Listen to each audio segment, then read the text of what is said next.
Alors, je vous retrouve aujourd'hui pour une vidéo où je vais expliquer un petit peu le futur de Va te faire suivre et comment en fait il est dépendant du passé de Va te faire suivre. Si ça vous intéresse pas, je vous dis, je vous donne rendez-vous au mois de septembre parce que là il n'y a pas de contenu ouf, si ce n'est que je vais vous dire quels vont être les prochains Va te faire suivre. Je vous donnerai aussi le nom des films que j'utiliserai. Je les mettrai dans le désordre pour que vous essayiez peut-être de les trouver, de trouver un sens à tout ça. Je vous donnerai des devoirs, du contenu de qualité en termes de films, de séries et de livres que j'ai lus cette année ou que j'ai vus cette année, qui sont en rapport avec la psychologie. Mais voilà, le principal de la vidéo pour moi, c'est de vous expliquer pourquoi est-ce que là, cette année, c'était une année très difficile et où j'ai mis beaucoup de contenu sur la chaîne, mais qui, selon moi, n'était pas de qualité. Je me suis dit que j'avais du contenu sur Va te faire suivre Light et que tant qu'à faire, je pouvais meubler un peu avec ça. Mais au final, là, je vais clairement revenir pour l'année prochaine, dès septembre, sur du contenu beaucoup plus Va te faire suivre, traditionnel, écrit, monté, parce que en fait je me rends compte que ça me manque. Et alors, les thèmes qu'on va aborder l'année prochaine, c'est la psychologie des haters. J'ai très hâte de faire cette vidéo. Les bénéfices secondaires, le trouble le TDAH quoi. J'ai un trou de mémoire. Trouble de l'attention avec ou sans hyperactivité, voilà. Le retour du refoulé, et d'abord, il faudra bien faire le refoulement avant de faire le retour du refoulé. Une vidéo qui fera la distinction entre confiance en soi, estime de soi, image de soi. Une vidéo que j'aimerais bien faire qui fait c'est quoi être schizophrène, ça fait quoi, presque comme si on le vivait de l'intérieur, du moins ça c'est ce que j'espère arriver à reproduire et j'espère que j'y arriverai. Un psy pratique sur l'attention flottante, qui est une question qui m'avait été posée dans le dernier psy pratique. Une vidéo certainement sur l'entretien motivationnel et la texte-thérapie, présenter qu'est-ce que c'est que la texte-thérapie. Et il y a une vidéo aussi que je vais faire qui sera très différente de toutes les autres. C'est un guide sur comment vivre au XXIe siècle. Comment est-ce que la psychologie peut nous aider à mieux vivre cette nouvelle société qui est la nôtre. Et c'est une vidéo qui me tient beaucoup à cœur et il y a de fortes chances que je la sorte parmi les premières.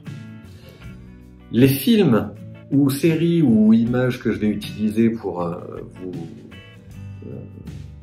illustrer tout ça, donc je les donne à l'envers et tout, pour pas que vous sachiez tout de suite. Il y aura les Tortues Ninja, il y aura The Mask, il y aura Rocky, il y aura Marie et Max, il y aura South Park, il y aura Eternal Sunshine of the Spotless Mind, il y aura Une nuit en enfer, et il y en a peut-être un autre, mais peut-être qu'il y aura Incendie, mais c'est même pas sûr. Je sais pas si je pourrais utiliser véritablement Incendie pour ça. Donc voilà, j'ai un gros planning pour l'année prochaine, mais j'espère que ça vous plaira. En tout cas, moi j'ai vraiment voulu choisir des sujets qui moi me plaisent, m'intéressent, sur lesquels j'ai envie de continuer à travailler. Et j'ai envie de faire ça de façon bien écrite, et j'ai envie de faire ça de façon suffisamment bien montée visuellement pour que je cesse d'être un peu frustré par ce que je poste. Et ça m'amène au pourquoi est-ce que cette année j'ai dû faire du quantitatif et non pas du qualitatif sur Va te faire suivre. C'est que depuis février 2020, j'ai encore plus travaillé que d'habitude, beaucoup plus que d'habitude, parce que je me suis mis dans des projets et j'ai été amené à être enrôlé dans des projets que j'ai adoré, que j'adore, dont je suis très fier, parce que quand ça va sortir, je vais être quand même extrêmement fier et content du travail accompli. Mais Mais voilà, du coup, c'est pour ça que j'ai utilisé ma chaîne Va te faire suivre Light pour créer du contenu sur ma chaîne Va te faire suivre normal. Donc, bien évidemment que je suis insatisfait de la qualité. C'est beaucoup moins intéressant que je trouve que ce que j'avais pu faire quand je prenais vraiment le temps d'écrire et de faire du montage. À la fois le montage ça commençait un peu à être bizarre, l'écriture m'a toujours plu mais le montage ça commençait à être un peu difficile, mais là ça me revient, j'ai de nouveau envie de le faire. Ça c'est la première chose. Et donc du coup les 3 projets en question, bah, je vais vous le dire, c'est en tout premier c'est le tournage d'un documentaire sur que j'ai fait en lien avec Olivier des Psychoquacks. Et ce sera pas un documentaire YouTube ou quoi, hein, on cherche à pouvoir le distribuer sur Arte ou sur d'autres choses. Si vous avez des contacts chez Arte, je serai très preneur. Mais voilà, la réalisation est sur le point d'être terminée au moment où je parle. Et du coup, j'ai vraiment hâte de vous présenter ça. Et on ira le présenter aussi très certainement dans certaines villes. On espère dans certaines facultés de psychologie, mais voilà, un véritable documentaire et non pas une vidéo YouTube. La deuxième chose qui m'a pris beaucoup de temps, énormément de temps cette année, c'est que je travaille sur une application de thérapie à distance et de thérapie notamment, de texte-thérapie et de visio et texte-thérapie. Et ça c'est pareil, ça devrait sortir, je peux pas dire quand. Je peux pas dire quand est-ce que ça devrait sortir parce que le développement de cette application est très compliqué. Il y a beaucoup de choses nouvelles à faire. C'est très dur. Mais j'ai essayé en tant que psychologue de vraiment gérer le côté éthique, déontologique, thérapeutique et que ce soit vraiment un plus aussi bien pour les psys que pour les patients et que les patients puissent vraiment avoir ce bénéfice de la psychothérapie.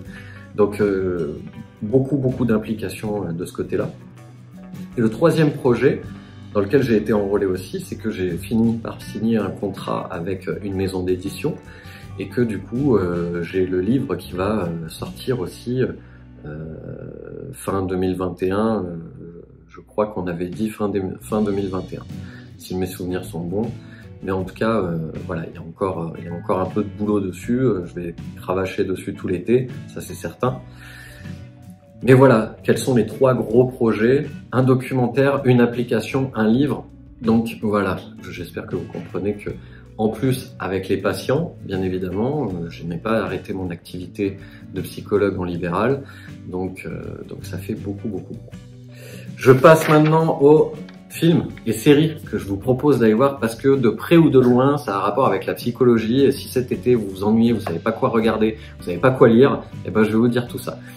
En série, Dark, ça fait déjà 2-3 ans qu'elle est sortie, ou 3 ou 4 ans qu'elle est sortie cette série, mais je peux pas m'empêcher de dire à tous les gens que je rencontre, regardez Dark, c'est trop bien.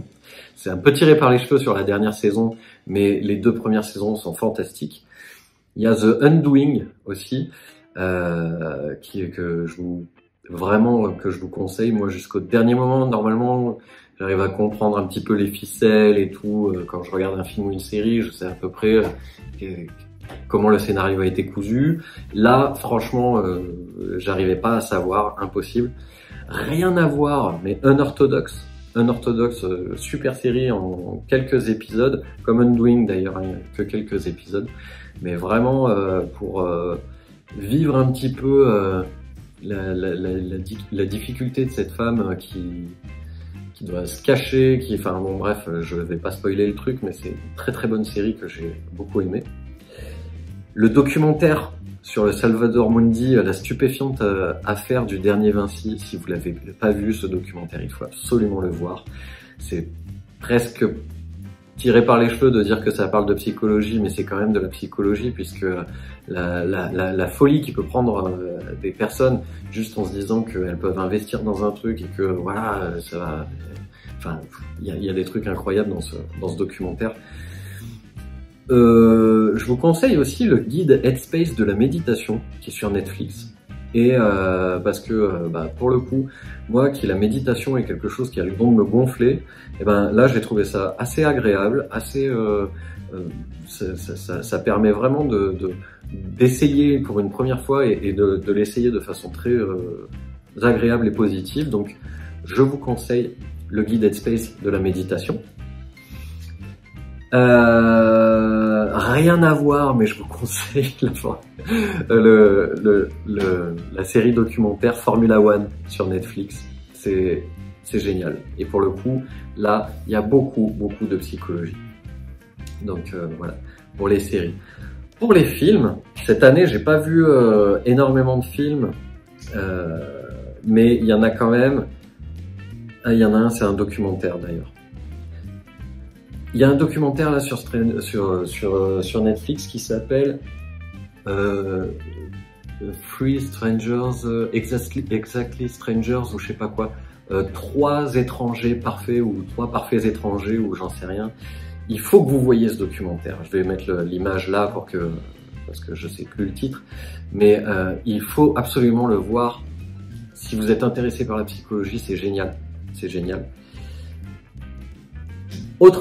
En film, Soul, bien évidemment, super, mais vraiment super intéressant. J'ai trouvé ça sublime. Drunk, absolument génial, que je recommande. Si vous êtes sur les réseaux sociaux Va te faire suivre, de toute façon, j'ai parlé de Soul, j'ai parlé de Drunk. Je n'ai pas parlé de Jojo Rabbit. Jojo Rabbit qu'il faut absolument regarder aussi, qui est terrible.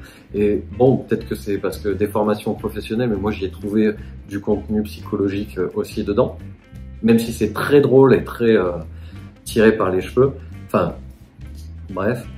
Et le dernier film que j'ai vu là, qui est vraiment qui m'a beaucoup remué, c'est The Father. Il est au cinéma en ce moment. Si vous avez l'occasion d'aller le voir, allez le voir. Entre-temps, j'ai aussi vu un film, mais absolument sublime, extrêmement bouleversant, que je vous conseille vraiment de voir. C'est The Sound of Metal. Et franchement, c'est extrêmement bien joué, très bien. La mise en scène est très bien faite et vraiment, je vous le conseille véritablement. Donc voilà, un petit dernier film en passant. Ça me permet en plus de faire une transition, puisque là, je vais vous parler de Ne m'oublie pas de Alix Garin, qui est un livre justement sur une malade d'Alzheimer et le fait que Clémence, la grand-mère de Clémence souffre de la maladie d'Alzheimer. Face à son désespoir, elle prend la décision de l'enlever de la maison de retraite et de prendre la route en quête de l'hypothétique maison d'enfance de sa mamie. Et vraiment, je vous conseille cet ouvrage, c'est très touchant. Autre livre que j'ai lu et qui est assez intéressant, c'est Frink et Freud. Et Frink et Freud, il est intéressant parce que, il est pas là, il cherche pas à démonter Freud, il cherche pas à rendre Freud plus sain que sain et tout. C'est assez objectif, j'ai trouvé ça bien documenté. Et puis cette histoire de Frink, elle est assez méconnue et elle est intéressante. Elle est intéressante parce que c'est vraiment un patient de Freud où il s'est planté de diagnostic et donc du coup ça a beaucoup d'importance.